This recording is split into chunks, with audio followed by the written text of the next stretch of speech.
We now derive the alternative form of the derivative. Here's how it goes.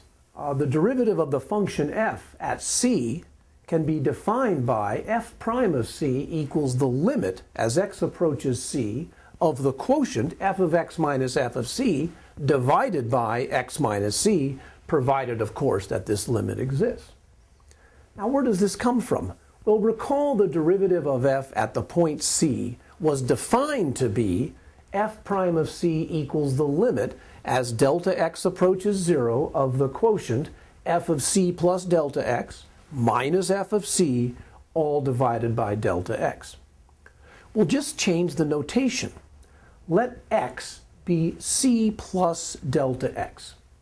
And note that as delta x approaches 0, x approaches c. Okay, so by replacing c plus delta x by x, we have the following. The derivative at c is the original definition, f of c plus delta x minus f of c over delta x, taking the limit as delta x goes to 0, and now change the notation. Delta x going to 0 is equivalent to x approaching c. c plus delta x is x. F of c stays the same, and delta x is nothing more than x minus c. So the denominator is x minus c, and we have our alternative form of the derivative. Now look at the picture here. I think it's very instructive. Here's our function f, and our point c, and up here is the point c f of c. Here's a nearby point, c plus delta x, where delta x is small, and we're also calling that point x.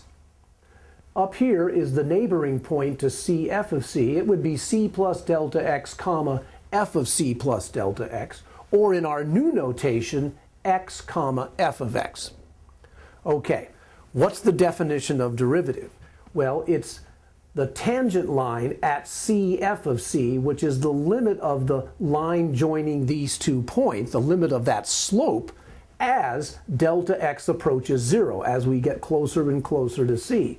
The original definition is f of c plus delta x minus f of c over c plus delta x minus c. That was the original definition of the derivative, that limit as delta x goes to 0. Well, with our new notation, it's nothing more than the slope joining these 2 points, f of x minus f of c divided by x minus c, and then take the limit as x gets closer and closer to c.